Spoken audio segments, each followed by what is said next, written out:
Network of awareness makes your brain coherent. One of the fastest growing podcasts. You can hear it 24/7. You got listeners out in London, informationalists in Paris. The echo spreading out, no parrot. Just dissect, digest, and share it. The righteous rhymes hit the spirit. Click 90 times, it won't perish. Cause y'all's the mind ain't no fairy tale like the valley our parents. It's time to rise, don't get weary. United minds, it's apparent. Download every single errand, but most ain't fit to catch it, even if they were Larry. Interviews, the interludes, they enter you, taking you on a journey like no other. It places you in a state of awareness. It's your fault if you hate the truth, cause Yahweh's on his way, my brother. Better change your views. All praise, yeah.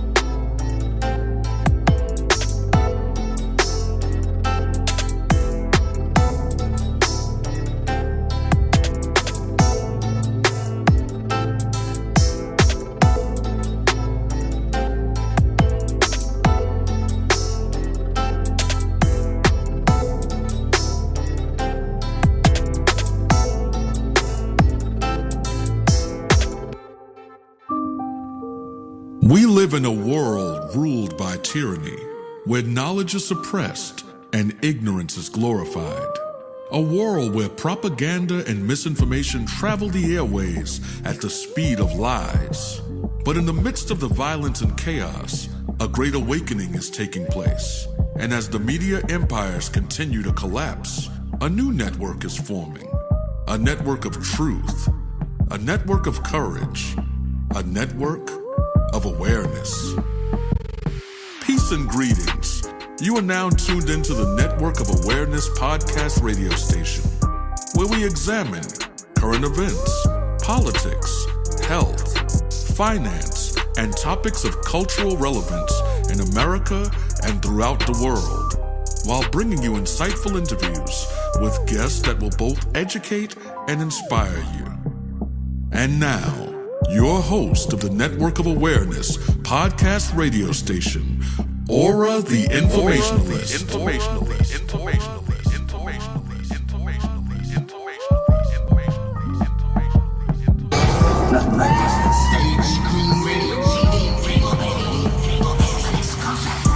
just tell me what's happening to me in plain English without the mumbo jumbo. My aura is a network full of awareness and gifts like ORRA, the Informationalist. How you doing?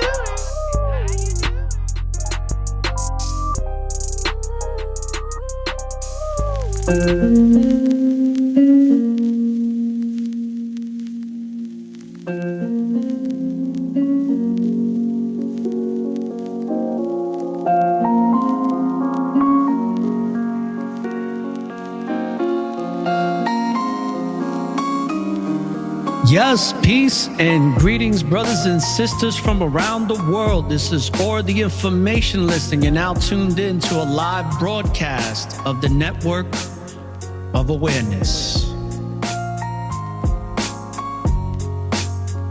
Welcome, brothers and sisters. I'm ORRA the Informationalist, and today we got a great show. It's a bonus episode before we start our season 6. And in this bonus episode, I got a great guest that I'll be bringing on in just a moment. And today's episode is the transference of sexual transmutation. And in today's episode, what we're going to discuss on this Truth Seeker series is the 3 pillars of our human sexuality. Why is sexuality an important topic? What is the link between our sexuality and our productivity, which will lead us into what is sexual transmutation of energy.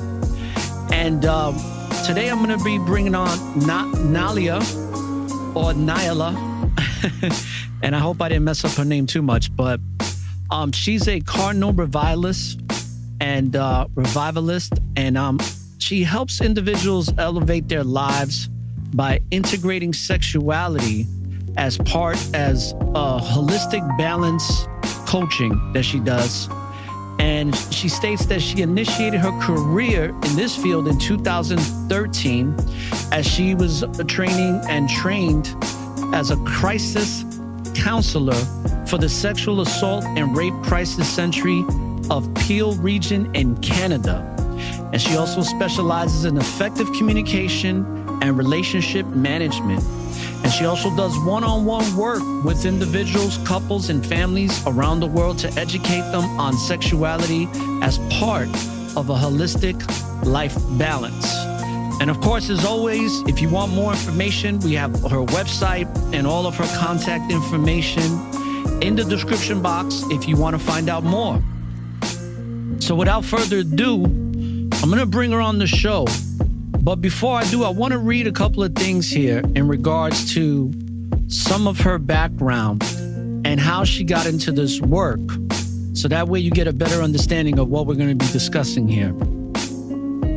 So after coming out of a 17-year abusive relationship, physically, emotionally, and sexually, she found her life purpose by expanding human consciousness through education, which is sex education as the vehicle that she uses to elevate human consciousness, because it is a subject generally that's taboo, and we're missing out on very important conversations in regards to this merely due to an uncomfortability of the topic itself.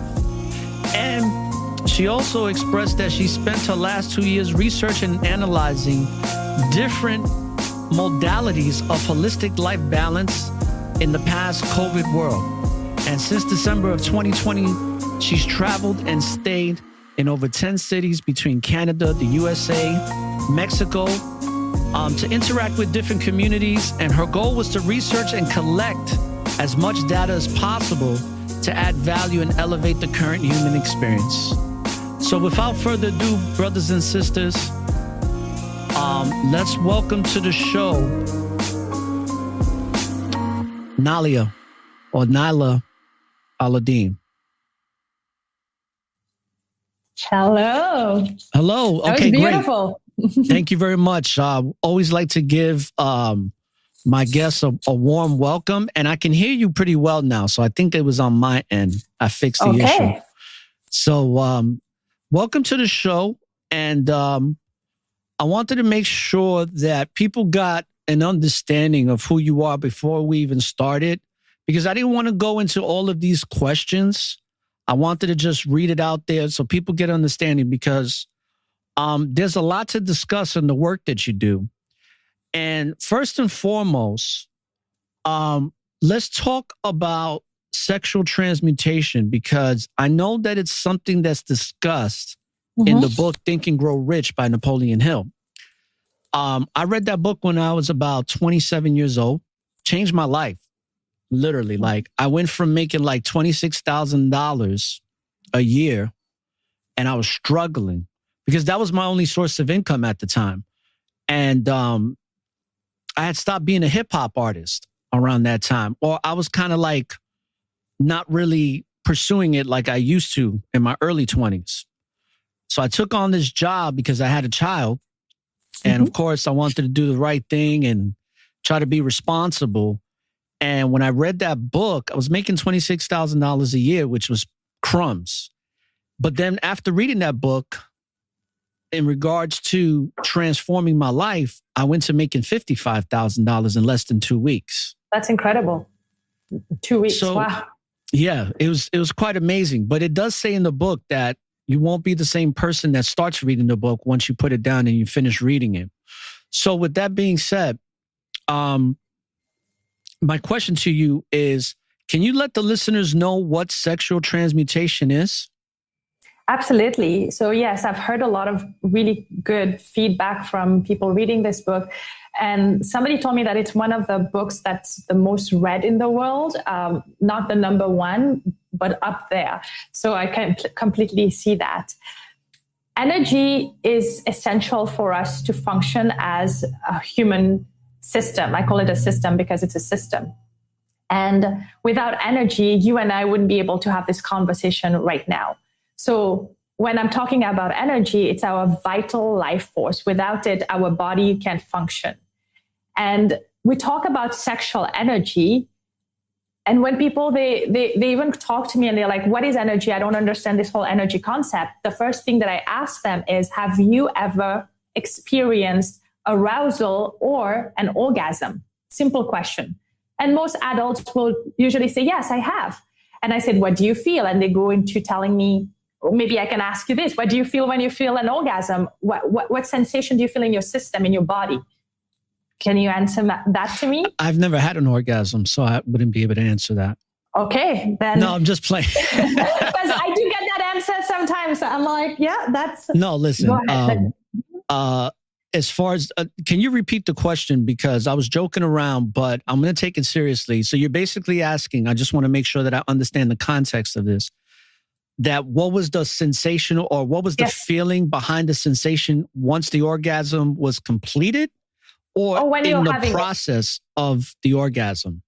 In the process, what bodily physiological sensation do you feel? That's a great question. Nobody's ever asked me that. You're but welcome. I would say my answer to that question when it comes to an orgasm is it's a release, but it's also a state of euphoria temporarily. It's a sensation that I can equate to kind of a similar sensation of getting high off of a drug the first time, the euphoria that might give you. So it is kind of like, it does, obviously feel good for most people, I would assume. But my best description of it would be like a release of euphoria temporarily. Okay. I love that. But you felt something. There was some kind of release and there was some kind of sensation. Right. That sensation is energy in your body. So let's drop the word sexual energy. It's just energy. Excuse me. So if we think about ourselves, that energy flows through our system. And now we are having an overload of energy. So it's going out, it's being released. So that's energy. And excuse me, we talk about sexual energy, but at the core of it is just energy. There's just different scale of how grand energy can be. And I feel that, and based on the knowledge that we have currently, that sexual energy would be up high there, one of the highest form of energies that we can feel in our system. So it's not a different type of energy. It's just a more potent energy. And so that's our life force energy. And if I talk about energy again, with the act of sex, we can create a child. That's the one thing that we can do. A man and a woman can come together and they can produce another human. I don't think there's any act or any activity or any action out there that can yield that kind of creation. So clearly our energy is connected, our sexual energy is connected to creativity. We are able to create with this. Now, we start understanding, okay, so if energy is something that we cannot create energy and we cannot destroy energy. Energy can only be transmuted from point A to point B. So when we are experiencing this euphoria and we're experiencing this energy, this sexual energy through our body, we can transmute it as well if we are not creating a child with it. So that's kind of the idea with sexual transmutation. Let me ask you a question about that when it comes to procreating, right? And bringing a child into the world, or at least conceiving a child in the conception of it all, which is the sexual part. What do you think spiritually that purpose serves when it comes to procreating? Because, for me, and the reason I asked this question, I think it's something that is very sacred, because without it, you and I wouldn't exist. Absolutely. And without the act itself, there would not be something like civilization, right? there wouldn't be people, because if men were having sex with men and women having sex with women, our civilization would die out pretty quickly within less than a century. So, what does that purpose mean to you on a spiritual level when it comes to those two opposing, or should I say, two energies, being the feminine and the masculine, coming together to bring about life? Mm-hmm. And I love the fact that you said, according to me, because this is my opinion. There's no way for us to actually have a right or wrong answer to this. Based on my understanding and where I am currently in my journey, I feel that the purpose of, I believe that there's one collective consciousness of who we are in terms of oneness, and we split, and because we want to experience it differently, and we are always looking for a better experience. So we improve, and then we split again, and we improve. So basically what we are doing is we are splitting to have as many experiences as possible, and to have a better experience. So there's two aspects of it. And that's why I love technology, because everything to me is a tool. You can use it as a weapon, but you can use it as a tool. Right now, you and I are in two different countries, different time zones, having a conversation through means of technology. And technology is being able to use something to make our life better. So I feel we procreate because we want to experience different things, and we want to do it in a better fashion. And that's how I link it back to Tantra, because the word Tantra means technology. It's one of its translation in Sanskrit, which is a tool or a technology. So to have a tantric life or to live tantrically is to want to live a better life and have a better experience and have intention between that. So that's basically my understanding of it. Wow, interesting.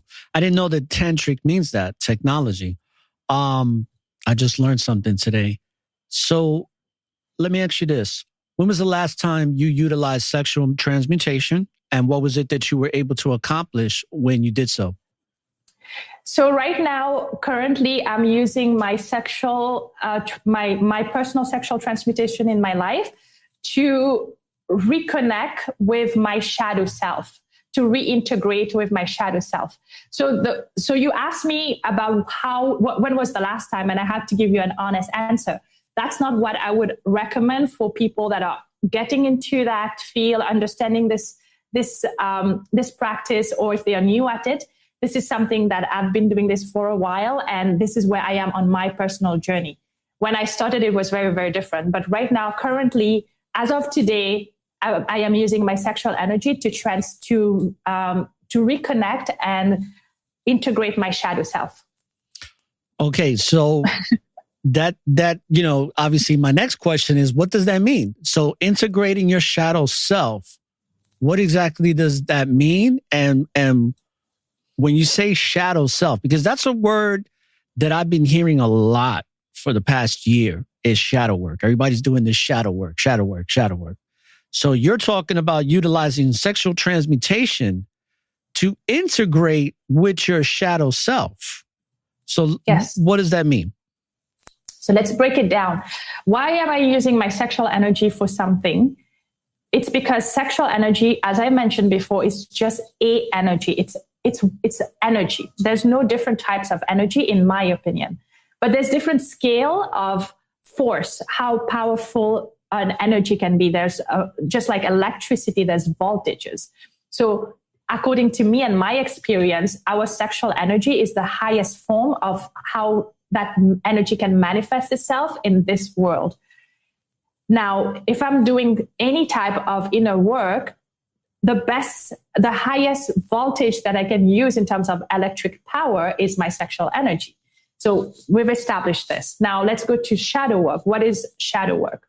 So shadow work, we are made out of our conscious mind, subconscious and unconscious mind. And as conscious people, if we want to call ourselves that, we are not very different from an unconscious person. So usually average human beings are using 5 to 10% of their consciousness. Let's call us more on the 9 to 10%, and other people that are not too into their conscious self. Put me at self. 11, by the way. Amazing. I call this bullshit too, though, by the way. I feel we're still at the 10%. Like every time we go a little bit more, it's just so much more power, so much more gifts and tools and superpower that we unlock within ourselves. So if you are to your 11, you'll be flying or doing something, you know what I mean? Yeah, that's accessing that so-called junk DNA, but we know it's not junk. But go ahead. Yeah. So we are using only about 10 to 9% our conscious brain, which means on a daily basis, 90 to 95% of what we do, the action that we do, the thoughts that we have, and the reality that we live in is being controlled and manufactured by our subconscious and unconscious brain. Now, what is our subconscious and unconscious brain? The markup of it, what it's made up of is our programming, our experiences, the way that we've react throughout our life, and everything we've suppressed. So when we are little, we'll take the concept of sexuality, depending on how that topic was taught by our family, our religious background, the school we went, the culture we were born in. It's going to influence the way that we show up in our sexuality. And I'm here to tell you, a lot of us are repressed in many ways because we've been told, don't do this, don't talk about this, this is a taboo, this is shameful, this is blah, blah, blah. So we tend to believe that because that's what we've been fed. But the reality of it is it's not. So there's part of us that wants to go and express that and be the best sexual version of ourselves, or we have sexual desires that are maybe looked at as bad or unholy. So we suppress them. And when we suppress something, it doesn't have anywhere to go. It expresses itself in a different format. So that's how the shadow is formed. So the shadow is all of that put together. So as we go ahead with our life and we are practicing manifestation tools, or we are doing our affirmation, we are journaling, we're like doing everything, and we still don't have those pockets of our life that is how we want it to be. We are not living our life the way we desire it to be. It's because our shadow self is manifesting the rest of it. So the bad parts, the patterns that are negative, the realities and the experiences that we hate about our current life is being produced by that part of our unconscious brain. So what shadow works mean is understanding that and acknowledging it and integrating that part of us that we've been repressing for so long as part of who we are. And just like sexuality, if we look at countries or cultures that have repressed sexuality the most, there's correlation with the most use of pornographic material, correlation with the most sexual abuse, because it's so repressed. So then that energy has to go somewhere. So it manifests itself into grander things that are more serious. However, in places and in societies where sexuality, nothing, like there's no taboo attached to it, or it's not as repressed, there's less of these issues. And what they've done is they've integrated sexuality more into a normal thing. So when we integrate those parts of us that we've been trying to repress for a very long time into a normal part of us, it kind of calms down, and then we have the reality that we actually want to have. Does that make sense? That makes perfect sense. And It leads me to my next question, because from what I'm understanding, the shadow is the conditions that we grow up with that we have to heal from. Some of it could be trauma. Some of it can even be the limitations that we've put on ourselves based through what we've been told, like you said, what we can't do. And a lot of it stems from just a low negative frequencies of how we live our lives, what we're activating on the subconscious level, and really just a life of limitations. But I have a question. You mentioned pornography. Now, a lot of extensive research has come out that, especially nowadays, where pornography has really taken its course to where, especially here in America, where pornography is a big deal.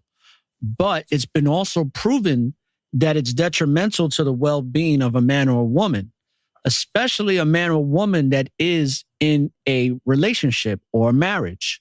Pornography has already been proven that it's the lust of the eyes, and it's a false sense of perception that can be very misleading, and it's not giving you that real intimate experience of what one should have with another biological being or another spiritual being having a physical experience.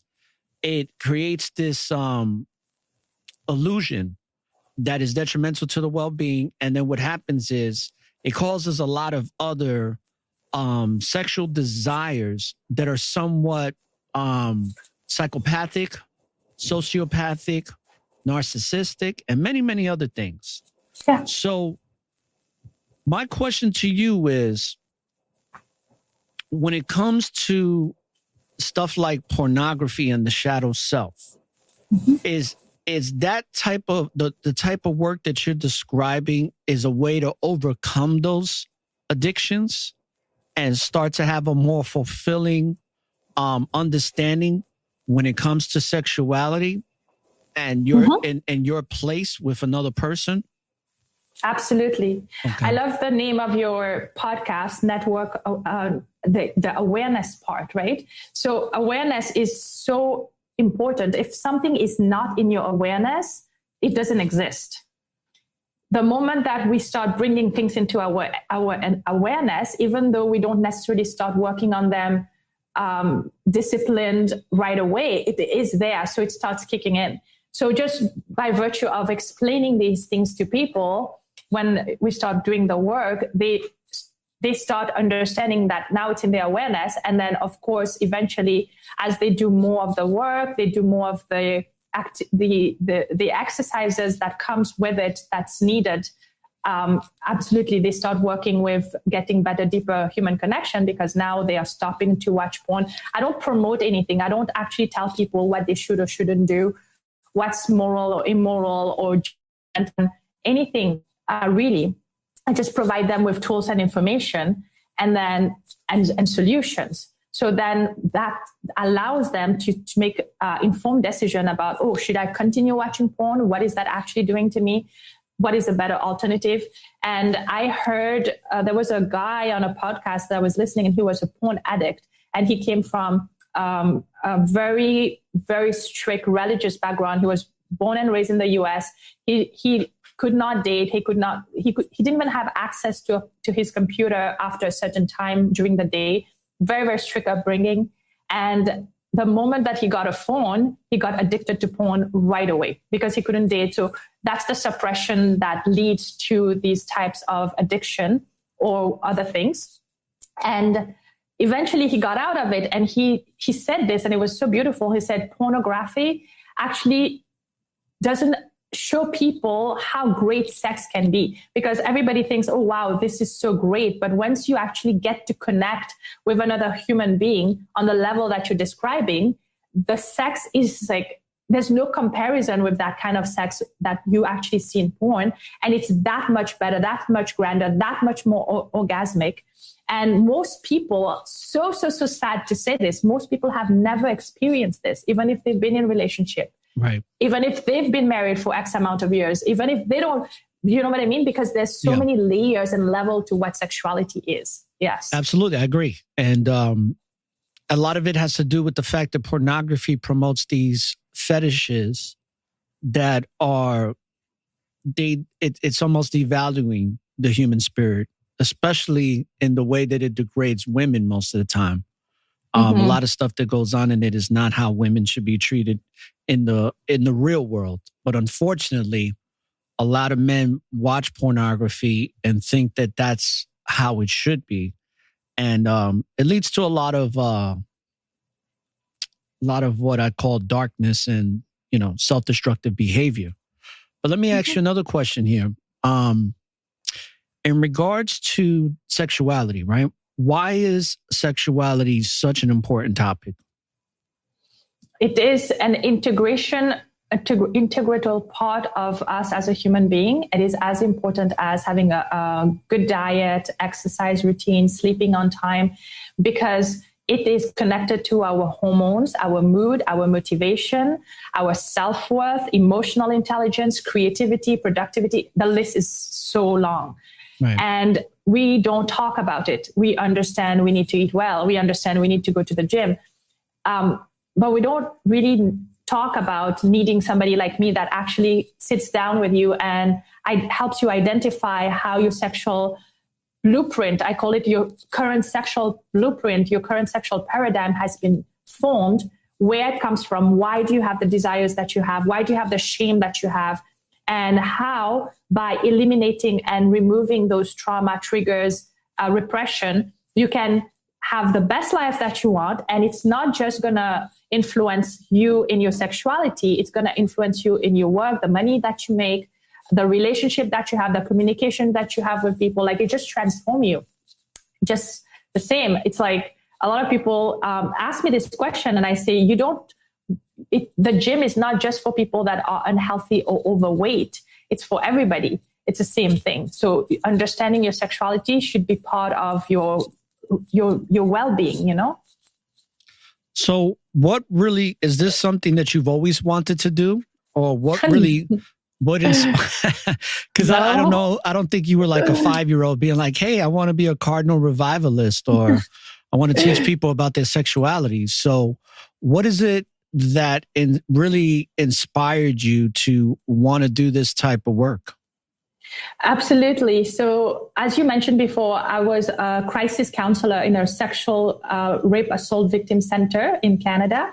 And that was something that I did as a volunteer. I got trained fully for this. So that would be people calling when they were actually in crisis and you had to de-escalate them. So I learned a lot. I had a lot of compassion and empathy and love for what I did there. And I also worked in the women's prison and help them with self-confidence and the issues they were facing in the jail for a brief time while I was doing this.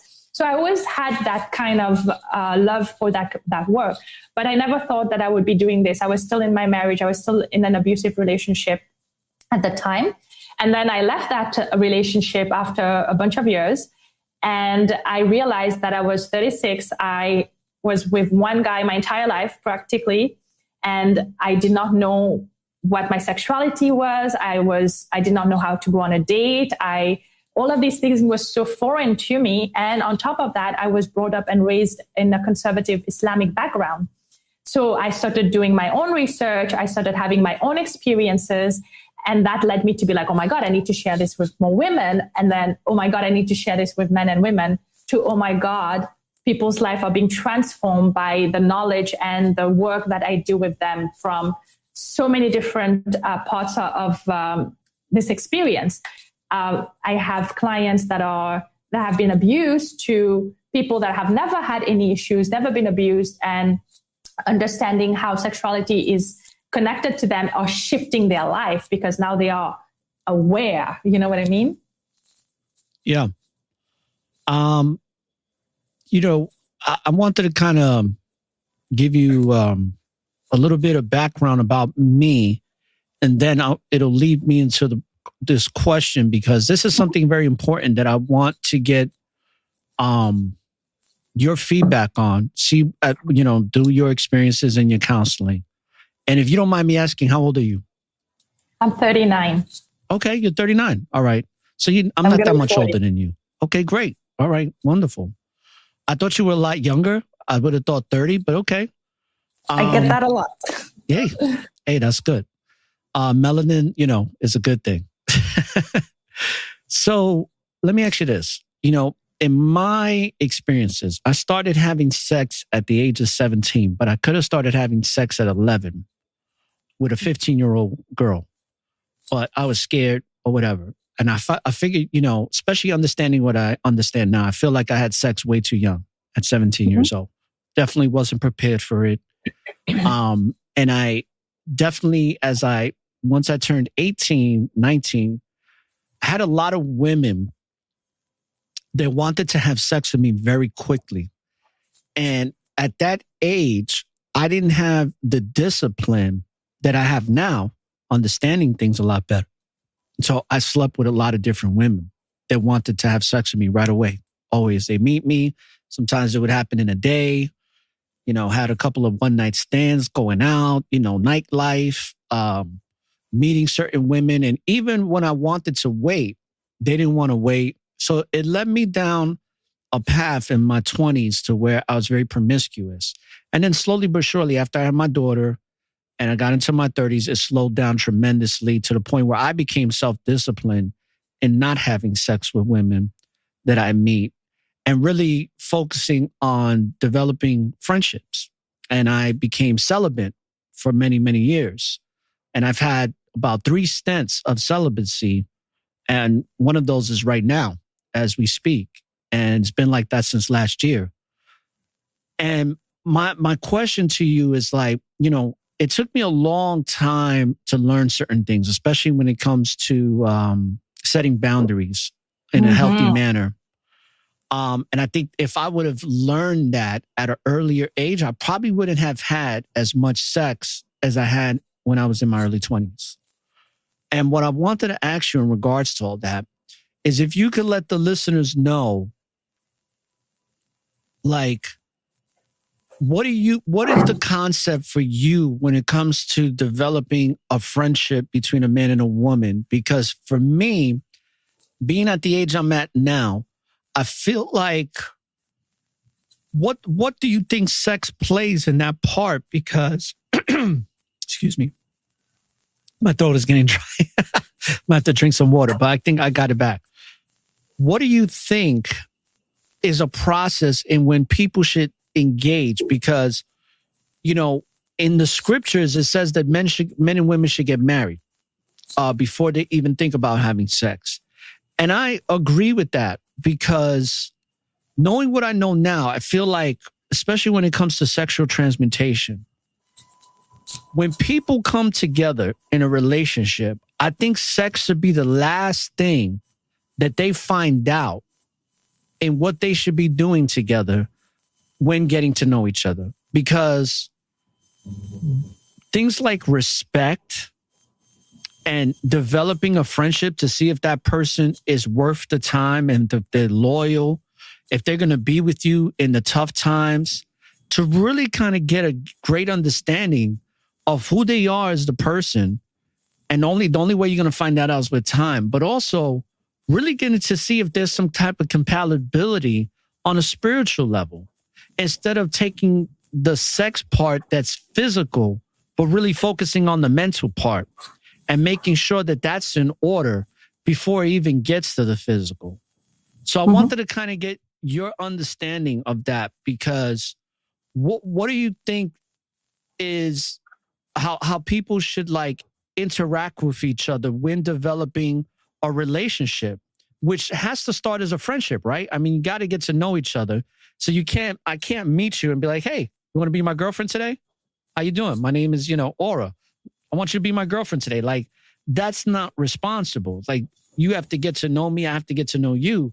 So I want to get your thoughts on that, because especially with the millennials, they're treating sex like it's sport. And they're not respecting the sacredness of what comes with sex in the physical act. And they're not giving enough respect or attention to the mental part of it and really getting to know somebody and having somewhat of a moral compass when approaching a relationship. And I know that's a long-winded question, but I just wanted to kind of give you as much as I could before you answer. You have a lot of questions within that question, so I will go from the beginning. That's what I do, by the way. So just to let you know. That's okay. That's all good. I like that. So first of all, I don't promote anything, like I said before. So I'm not going to say you should or you shouldn't. I just give information, and then people go based on what makes sense for them. When you're having the concept of quantum entanglement, have you heard of that before? Oh, yeah. It's, quantum entanglement is actually something that's being used a lot on the internet right now. Okay. So quantum entanglement is when we're just connected. We're connected to everybody, and we are connected to people at different degrees. So when we are in a specific mood, we influence each other, right? So imagine having sex with somebody. That's a very intimate connection. Now, I call that sexual quantum entanglement. So you entangle with that human being with your sexual energy, because that's the highest form of energy.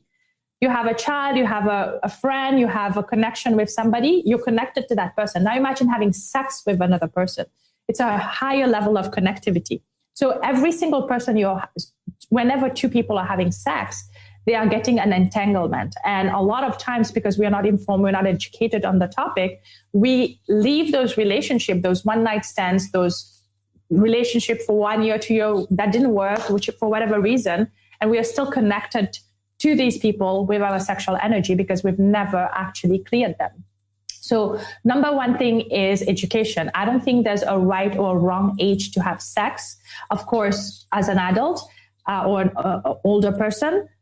But I do feel that being educated on the topic will allow people to make the more conscious decision based on how this is going to impact their life going forward. So the more people you're having sex with, meaning that you're connected to all of these people energetically and biologically as well. It is actually physically, scientifically proven that when a woman is having sex with a man, that man's DNA stays in part of her. Very, very small amount, but it stays there. So what does that mean on an energetic level is that every time we are having sex with somebody, we are taking on who that person is, their trauma, their issues. So then if you have sex with a lot of people and you don't know how to manage that energy, you have all of these energies inside of you, you become very confused. There's so many issues that can come out of that, especially if you're not aware of it. And you wouldn't even link it to sexuality, because how would you if you don't know, if it's not in your awareness? Now, that's to answer the first part of your questions. Great answer, by the way. Thank you. No, seriously, great answer. And to that, I actually created a free course. It's an e-course on my website. It's a 7-day e-course. It's a 5-minute video on each day. And it allows people to go in to understand the concept of sexual quantum entanglement, to identify how their sexuality has been formed, what are the sexual energies that are still connected to them, and how they can disconnect from that. Completely free on my website. Anybody that needs it, you can connect them with me and I will guide them through it. And that activity really brings into the awareness how and why sexuality is important and how to choose a partner is important. Now, to the second part of your question, friendship between male and female, and picking a mate, a partner for marriage or not, or a relationship. So I have the most beautiful connection and friendships with men that I cannot even express it. And there's no sexual tension. There's no sexuality involved. They are just pure, beautiful. And I have so many of them that I cannot even count them on my hands, on my fingers. And those come from me learning what were my toxic traits, working on getting a better version of myself. And I started attracting better male friends in my life. And I hear a lot of women that complain, oh, we don't need men. Men are useless. Men are this. Men are toxic. Men. It goes both ways. There are toxic men, toxic females. There are amazing men and amazing female. And that doesn't mean that we need to have sexual relationship with all of them. That just means that I have amazing, beautiful support system from both the feminine and the masculine in my life. Right now, so you've spoken about celibacy. I'm a big fan of celibacy. I am in my own celibacy journey currently on purpose and chosen. So I know that, and I'm not open to any relationship, nor am I open to having a sexual relationship with somebody else or romantic relationship in this moment in my life currently, because I want my energy to be dedicated to something else, which is my growth and my business. Let me ask you about that. Let me ask you about that, because being celibate is a good thing. But when do you think you will be ready, if ever, to engage in another intimate relationship that will have sex in it? Yes. So that will depend from person to person. You have to have your goals and you have to define it really well for you. So I know what would be mine and where I need to be before I get there. So those are personal questions that I have answered for myself, and everybody has to go through their own journey of understanding that and where they want to be. And I don't want to say that celibacy is better than being out there having sex. That's not true. All of them have their advantages and disadvantages depending on what journey you're on, what are your goals, what are you trying to achieve. So there's no right or wrong for anything. That's why everything that I do is so personalized and customized, because everybody's different and on a different journey, on a different level, right? So for me right now, I absolutely adore my celibacy. I am so connected to my own sexual energy, and I have the most beautiful friendship around me. So when I do meet a man, for example, I will tell them that right away. And that shouldn't impact the relationship or the friendship that I have with them, unless they had intention of having a romantic relationship with me, which is fine. It's okay. And then they let me know, oh no, I actually and I've had many of those. I was just going to ask you that. Did you have guys be like, hey, nice to know you? Yeah, a lot. And it's a beautiful filter. And you know what it does? It saves me time, so much time. Right. And I love it. And they're like, I cannot be friends with you because I'm very sexually attracted to you. And I'm like, I honor that, but that's not the route that I desire to go down. I have so much respect. Like I'm very, very blessed that I attract beautiful men that even when they are talking those conversations with me, they are doing it with the most purest form of respect. And it's the energy that I put out there that I get back, you know? So to go back to the original question, when you are meeting somebody, so if you're in a celibacy path, then you're not open for other relationship. But if you are, you would tell this to the person and be, hey, I am currently open to having a romantic relationship with somebody. Give me a second. I need a little water. Excuse me. Yeah, I heard that gulp, so the microphone is pretty good. That was on you before. Oh, yeah. Hi. Are you here? Yeah, I'm there. So you would tell the person, whether you're male or female, hey, I am open for this right now. Mm-hmm. And let's have an open conversation. Let's have a mature, adult-like conversation of what I need to be fulfilled in a romantic, sexual relationship, what that means to me, what are important for me. And then ask them for theirs as well. Because you might be defining romantic, sexual in one way, and the person isn't. And that's another way to basically just save you time. Oh, I don't want to get married and I just want to have some fun right now. That might not be what you want. And you'll be like, that's not for me. So it saves you time. You can still be friends with that person, but you know that that's not going to come to an outcome of a different type of relationship, because that's not how you guys align. Now the person's like, oh yeah, this is how I want to be in a relationship. That's exactly what I'm looking for. Okay, so that's number one. Now, I call this the parameter setting, the 4 non-negotiables.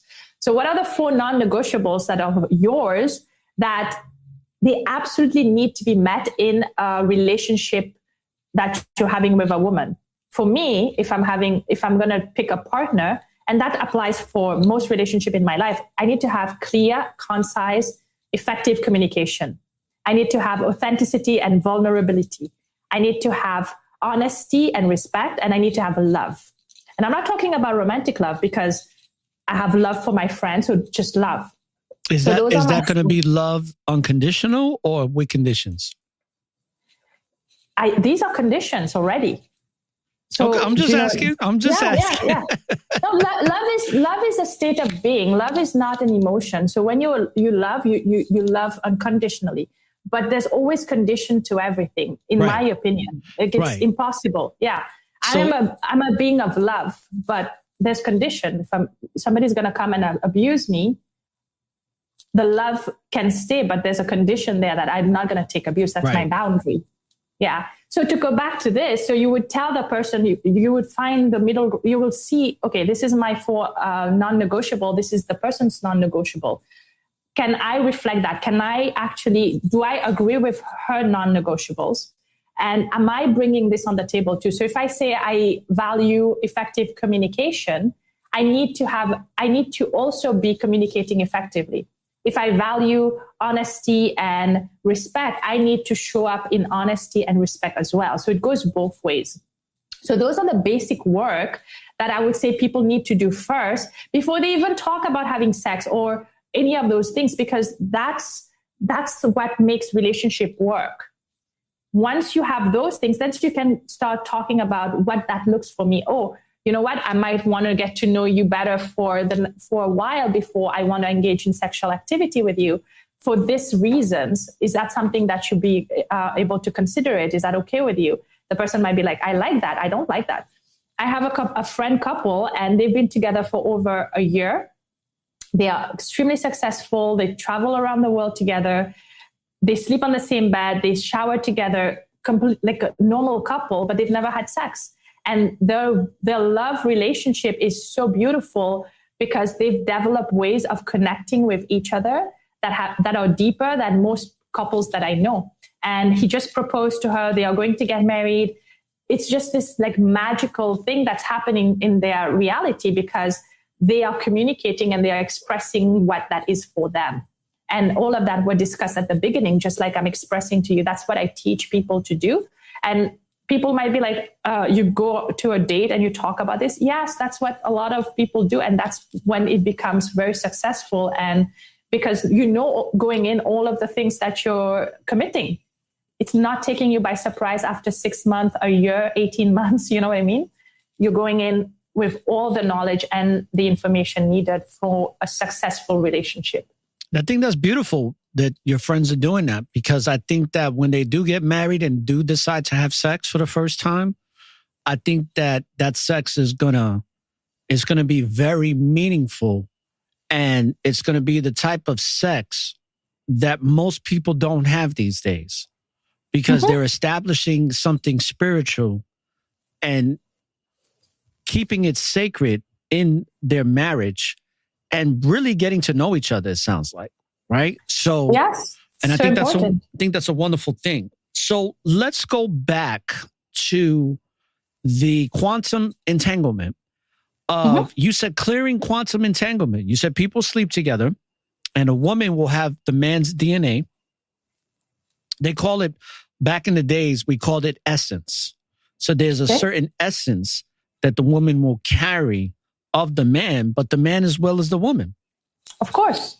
But the woman more because she's the receiver, right? Exactly. So, and that's why you have these women that are hoes, right? They're sleeping around and they're cuckoo for Cocoa Puffs. I mean, literally, like they're like all over the place in a state of confusion, very irate. I mean, you name it.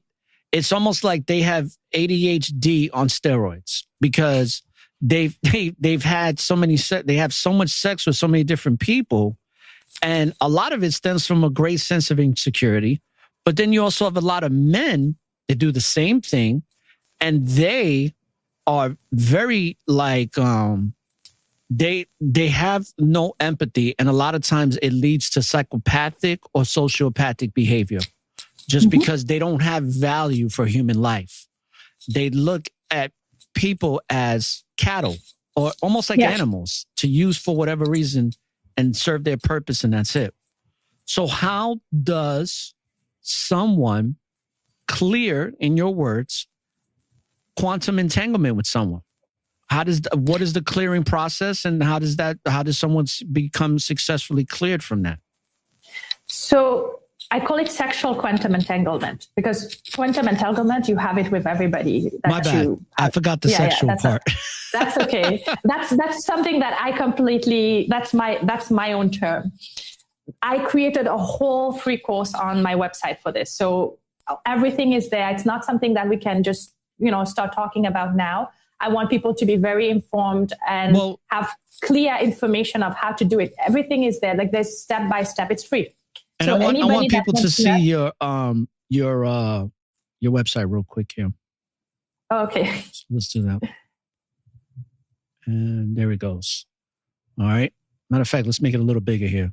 So here goes your sexual renaissance. Okay.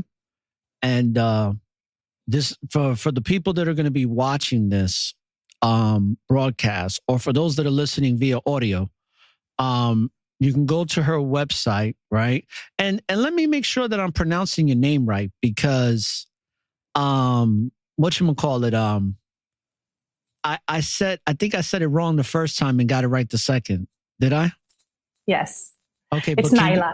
Naailah. There we go. Naailah. Yeah, it's okay. New York to LA. Naila. Naailah. Yeah. So Naailah, right? So Naailah, this is your website for those, and I have all the links already in the description box on both the podcast and on YouTube, Twitter, and Facebook.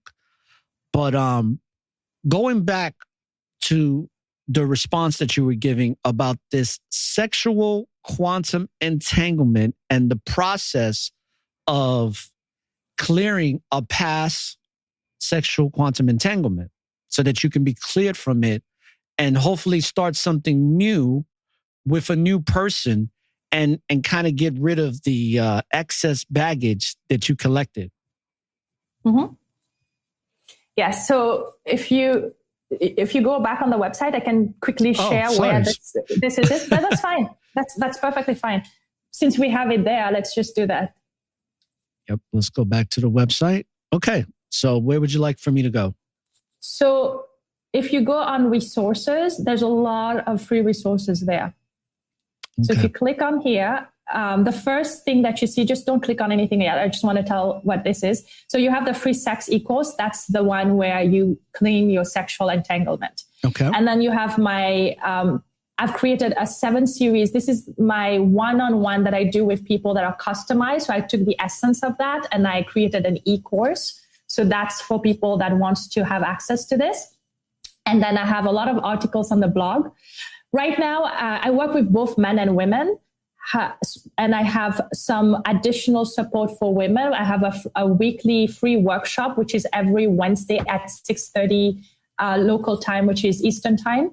And that's a workshop where I host women and we pick a topic, we talk about it. I have a reflective period. We have a meditation. We have some exercise. It's really, really cool. And then the last one is a Facebook group for women. But I will be adding additional resources for men as well on it as we go along. But if you click on the first one, which is the free sex e-course, and I call it the sex detox. And basically, once somebody registers, they're going to have access and then they'll be able to follow. It's a 7-day e-course. And I recommend not having sex, not masturbating, completely detoxing yourself from your sexual energy. And it's because when you're having sex with somebody, even if it's your partner of 12 years and you have no issues in the relationship, when you're having sex with that person, you are exchanging sexual energy. You're taking 7 days to just connect back with yourself and taking a break and saying, who am I sexually? Why am I this way? How did I get into that a sexual being that I am today, and how can I shift this?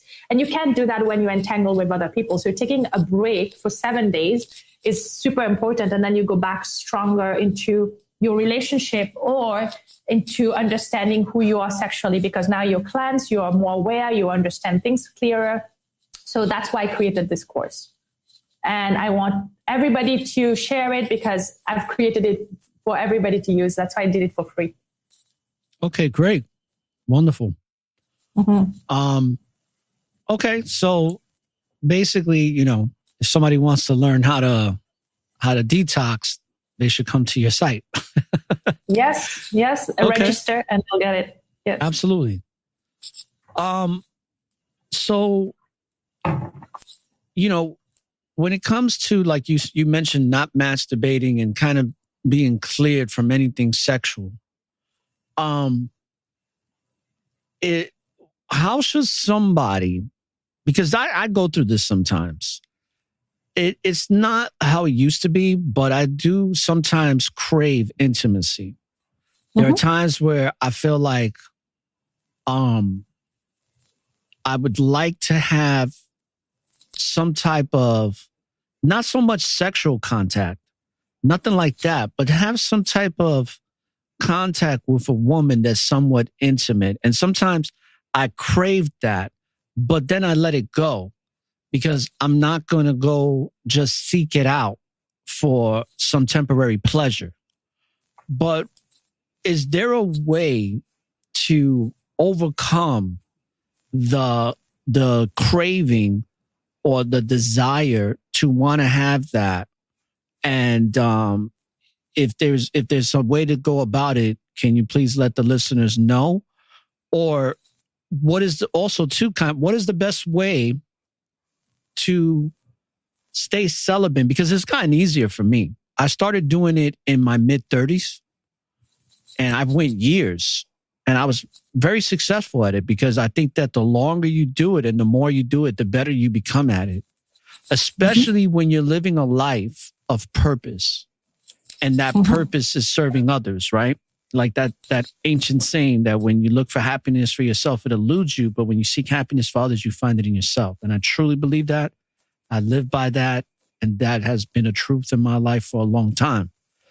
But there are times when it's like almost like somebody that was an addict or an alcoholic, you know? They see somebody drinking or somebody who quit cigarettes, and they see somebody smoking a cigarette, and sometimes they're like, damn, what would I do for a cigarette? But then they're like, I can't do that. I can't, smoke because it's not good for me or whatever.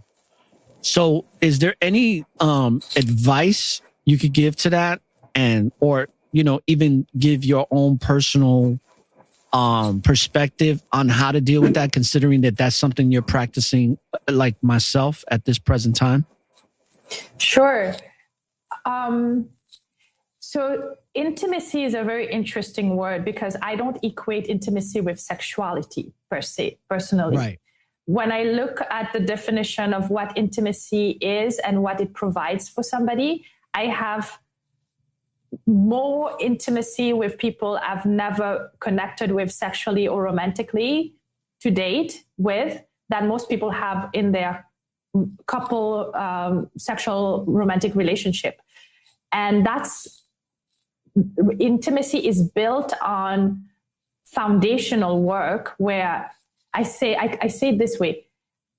Figuratively, I can become completely naked in front of somebody, in and out, within my insecurities and my fears and my shadows, and allow that person to fully see me and see them and respect and honor them and have no judgment and support them. That's my version of intimacy.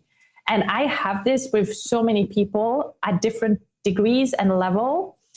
I don't feel I need more intimacy with other people. So that's why I take the time to really vet the people that are in my life and set boundaries from the beginning to what a relationship, a friendship with me means. And if they are willing to do that, because when I'm in a friendship, I'm all in. I don't do, hey, how's the weather conversation. That's not a friendship. That's fluff. That's somebody that's looking, I go really deep. I'm going to show up for you, and I'm going to be 100% myself, and I'm going to be as vulnerable, as authentic as possible in that relationship. So by doing this, I've taken care of needing intimacy in my life, because I have it in all of these different pockets of human connection that I have. And saying that we need it. It's not like we can completely avoid that. We are social creatures that are based on connection and love and intimacy and joy. And having peaceful, intimate relationship in our life is very important. So I do recommend we don't need a lot, but you do need these 2-3 people in your life that you can create intimacy independent of sexual relationship or romance at all. So that's number one. Being very clear on your goal about why you're going into a celibacy period takes care of the other version. I'm so clear on my purpose and my goals and why I'm doing it that I have people in my life always trying to set me up on dates.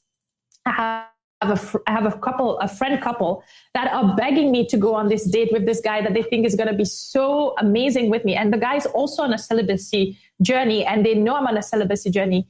And they even are like, you pick wherever you want to go. We'll finance the date type thing. You guys need to meet. And I'm like, no, I'm not.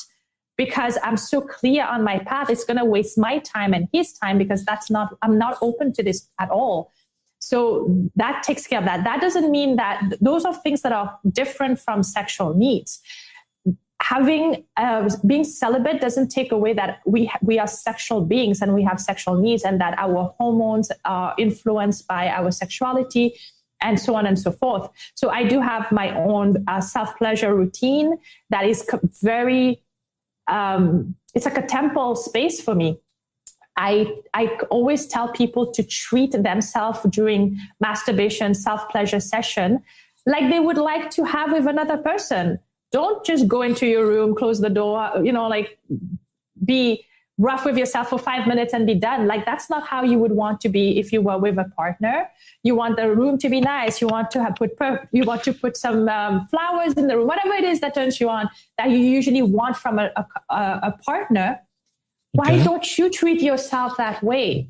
And everything that I teach people is to love themselves more, treat themselves better, listen to their inner voice. Like, when you connect with who you are and you embody who you are fully, all of these things starts to make so much more sense. You attract better people in your life. You attract better relationship, and your connection with your own sexuality gets better because you are treating yourself better. Like, I can't expect to go on a date with a guy or having a long-term partner and then expecting him to treat me a certain way if I don't treat myself that way.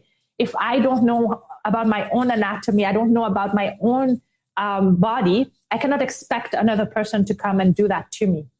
Do you get where I'm going with this? Absolutely. Interesting. Yeah. Very interesting. Let's talk about the pillars. Right? Okay. Give me 1 second here. I just want to make sure I get this right. So you talk about the 3 pillars of our human sexuality. What are those 3 pillars? Energy, psychology, emotions, and physical form. Energy, psychology, emotions. Psychology, yes. Emotions is the one pillar? One, yes. And then the last one? The physicality, physical. Okay. So those are the only 3. I find that everything has 3. A lot of things are based on 3s. You have the mind, the spirit, and 3. Everything is 3. So with sexuality, you need the energy. Same thing. You have to have your sexual energy. You need energy to function as a human. Secondly, you need your psychology, your emotions, whether it's sexual or not. And then this is us as a physical form. So then we get to materialize and express it physically. But those 2 comes first. So when you have sexual energy, you are experiencing a kind of emotion, you're feeling something, and then you have the physical form. So those are the 3 pillars. Wow, very interesting. Interesting stuff. I'm learning a lot in this conversation with you. So last but not least, let's talk about this balance work, because I'm a true believer in balance. I think everything everything requires balance, because too much of anything is not a good thing, and lacking or scarcity is not a good thing. But also living a life of abundance when it comes to life is a really great thing. But even in abundance, there's a way to balance out the abundance that you live your life in. Because I think when you live a life of scarcity and doubts and all of that, that's just a negative lifestyle. It's not going to be fulfilling. So let's talk about this life balance, and what is it that you focus on when you teach about life balance? So a lot of my work, I love balance is the essence of what we need. I feel that a lot of my work is based on a principle that for us, for the equation of this world, for us to be having the best possible life in this world, we need to have 4 things, and they need to be in balance most of the time. Right. You go out of sync, but eventually, on an average, they balance themselves out. And those 4 core principles are faith, action, discipline, and intelligence. And most people are a little bit more into one than the other. Understanding it and balancing it is the key. So going back to an example, let's talk about having a better lifestyle and having a better body shape. Somebody wants to have a better, healthy body, better body shape. So first, they need to have faith that they can achieve this. Because if they believe that they can't, that's also a faith. So they have faith that they're not going to achieve it. So it's going to go into that direction. Or they can have faith that they can achieve this body, this new body type, and they are going to achieve it. Now that's number one. That's faith. Now, if they have the faith, but they don't do anything about that faith, nothing's going to happen. So they need to take action. So how do they take action? They engage into activities that's going to promote the lifestyle of the new body that they want. So they take action. Let's say that they get registered at a new gym, or they do some coaching, or they start going to buy the proper produce for the new diet or the new lifestyle change they want to make. So now they've taken action. So they've had faith and they've taken action. But if they don't have discipline and they don't keep it up, nothing's going to happen. So they need to have discipline. And then now they're scrolling on social media and they find that there's this little sticker and you can buy it and you can put it on your belly button. And if you put it on your belly button for 3 weeks straight, everything's going to be magic. You're going to be that exact body style and type that you're looking for. So they believe in it. So they have faith. They have action. They purchase the sticker. They are disciplined about it because they put it on for 3 weeks straight, but they clearly lack some kind of intelligence because it's not going to work unless proven otherwise. I don't think that works currently in our timeline. So you need all four. You need to have the intelligence as well. So you're always balancing that. It's like the tire of a car. So when it comes to sexuality, I find that people are either, everything is a mirror. They are either on the taboo side, on the under-sexualized side, or on the over-sexualized side. And it's not that the taboo side is better than the over-sexualization, or the over-sexualization is better than the taboo. They are both at different measure of rating, of scale.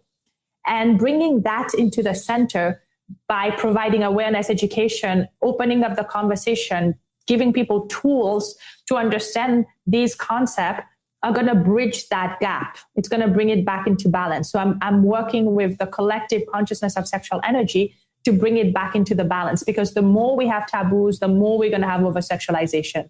It's going to create more of it.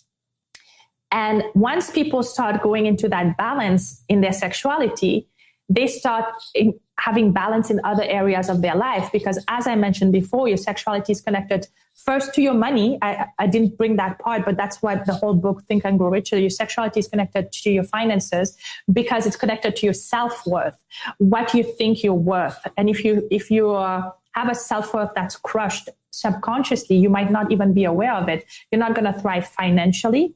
It's going to help you with your emotional intelligence. It's going to help you with your creativity. It's going to help you with your motivation and your willpower. So everything starts influencing each other. And then you all of a sudden have this elevated life because you decided to balance part of your life, which is your sexuality, or any other part. Balance is key. Okay. Well, listen, I want to thank you for coming on to the show. You provided a wealth of information. And before we end this broadcast, is there any last words, and you can take as long as you want, that you want to leave the listeners with before we close out?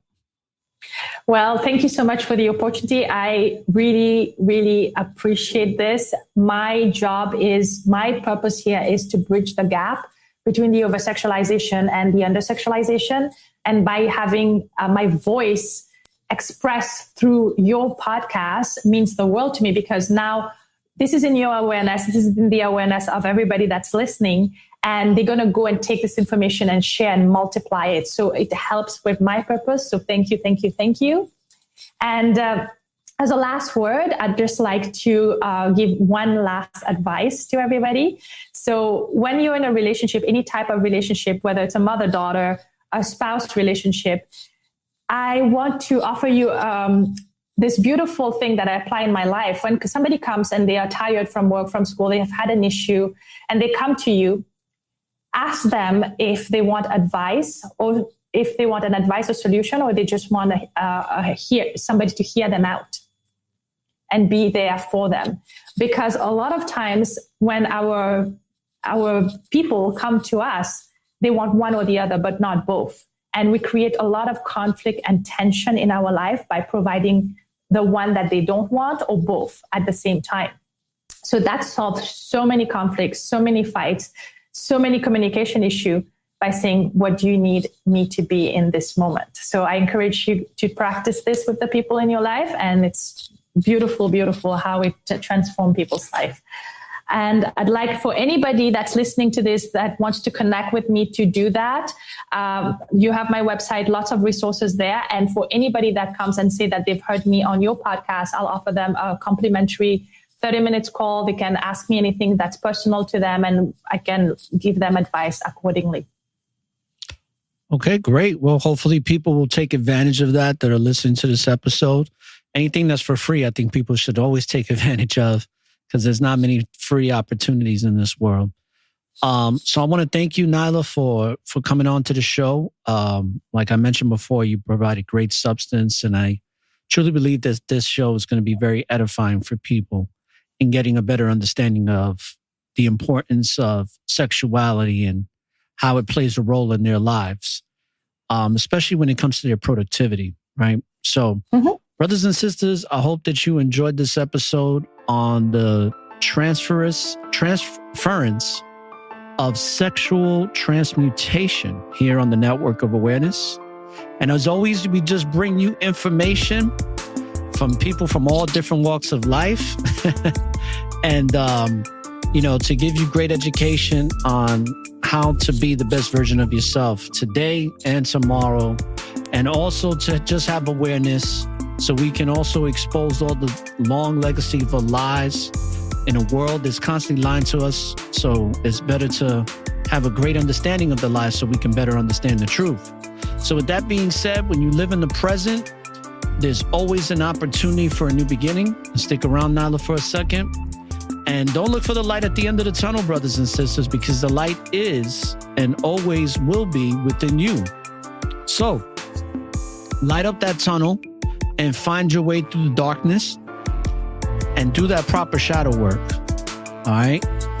Because the light is always within you.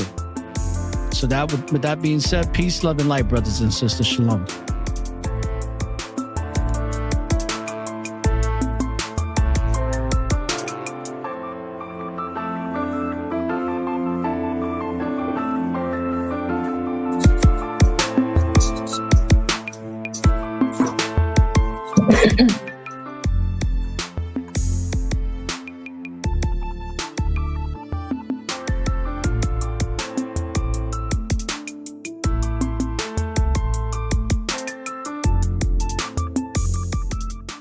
This concludes the Network of Awareness podcast. For more information on the Network of Awareness, please subscribe via email to our website, networkofawareness.com, and follow us on Spreaker.com or any other listening apps you use. For any questions about the NOA, email us at ORRA@networkofawareness.com.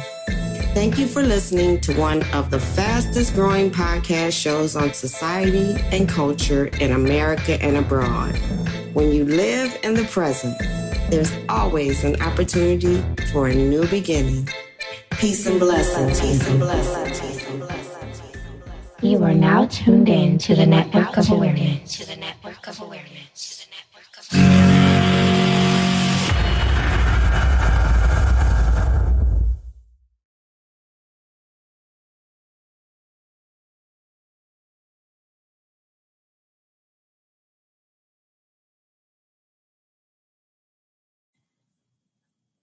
All right. And